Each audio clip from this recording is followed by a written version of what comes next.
আচ্ছা, বাড়িতে থাকা পুরনো জিনিস কি ফেলে দিচ্ছ? আরে ফেলো না, ফেলো না। দেখো, আমি আজকে বাড়িতে রাখা যে পুরনো জিনিস ভাবছিলাম ফেলে দেবো, কিন্তু সেই জিনিসগুলো তো কীভাবে কাজে লাগিয়ে সুন্দর একটা জিনিস বানালাম। তো এই যে 3টে কালারের ব্লাউজ দেখালাম তোমাদের, এগুলো অনেক পুরনো ব্লাউজ। এগুলো আমার একদম বিয়ের পরপরই কেনা হয়েছিল পরার জন্য, তখন একটু শাড়ি পরতাম নতুন নতুন, তারপর আর পরা হয় না বলে এরকম নতুন অবস্থাতেই ঘরে ছিল। এখন আর হয় না, ভাবছিলাম ফেলে দেবো, কিন্তু না, হুট করে আমার মনে পড়লো না চলো এগুলোকে দিয়ে কিছু বানানো যাক। তার জন্য দেখো আমি প্রথমে কিন্তু সব কটা ব্লাউজের থেকে এইভাবে একটা পিস, মানে একটা কেটে একটা অংশ মতন বের করে নিচ্ছি, একটা পিস। তো এটাকেও আবার সরু সরু করে কাটলাম। আর এই যে দেখো ব্যাঙ্গেল বেস, এগুলো কিন্তু প্লাস্টিকের যে কোনো দোকানে, মানে ম্যাটেরিয়ালস যেখানে ম্যাটেরিয়ালস বিক্রি হয় সেই দোকানে কিন্তু গেলে কিনতে পাবে। তো এগুলো আমি কিনে নিয়ে এসেছিলাম আমার কাজের জন্যই, কিন্তু চলো ভাবলাম নিজেও একটু পরির কিছু বানাই নিজের জন্য।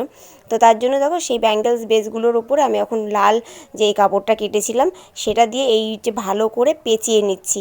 এটা দিয়েই কিন্তু জানো সুন্দর একটা কিন্তু চুড়ি হয়ে যাবে, আর একদম সবসময় পরা যাবে, যেখানে ইচ্ছা সেখানে কিন্তু পরেও যেতে পারবে। এত সুন্দর কিন্তু একটা চুড়ি বানাতে চলেছি। তাহলে কিন্তু এই ভিডিওটা দেখার পর থেকে বাড়ির কোনো জিনিস কিন্তু এখন আর ফেলবে না, সব জিনিস কিন্তু যত্ন করে রেখে দেবে, কোনো না কোনো কাজে ঠিক রিউজ করা যায়। এই দেখো অনেক জ্ঞান দিয়ে ফেলেছি। তো তোমাদের বাড়ির পুরনো জিনিস তোমরাই বা ভাববে যে তোমরা রাখবে কি ফেলে দেবে, সেটা আমার হেডেক না। কিন্তু আমি ফেলিনি, আমি না ফেলে এই একটা কাজ করেছি, সেটাই তোমাদের সাথে শেয়ার করবো বলে এসেছি, আর কিছুই না। তো দেখো ভালো করে কাপড়টা পেঁচিয়ে নেওয়ার পরে এবার আমি যেই ফেব্রিকের অ্যাক্রিলিক কালারগুলো থাকে সেইটার সাদাটা নিয়ে এই যে একদম সরু একটা, এটা মনে হয় মানে যত সম্ভব 000 না 0 এরকম একটা তুলি, সেটা দিয়ে দেখো ভালো করে একটা ডিজাইন করেছি। আর দেখো সব কটা কালারেরই কিন্তু চুড়ি বানিয়ে নিয়েছি। এবার চলো এগুলোকে পরে দেখা যাক যে চুড়িগুলো কেমন লাগছে হাতে। তো দেখো 3টে কালার, একটা সবুজ, একটা লাল, আর একটা কিন্তু ব্লু কালারের করেছি। আর চুড়িগুলো এতটাই ভালো লাগছিল না সামনে থেকে দেখে, মানে বলে বোঝানোর মতন না।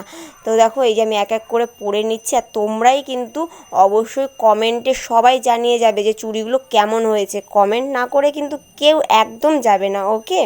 তো দেখো আমি হাতেও বেশ পরে নিয়েছি, কেমন লাগছে বলো? ভালো লাগছে তাই না? আর ভালো লাগলে কিন্তু অবশ্যই কিন্তু লাইক অ্যান্ড শেয়ার করে দিও। তো চলো আজকের মতন টাটা, আবার কিন্তু তাড়াতাড়ি আসছি তোমাদের সাথে গল্প করতে।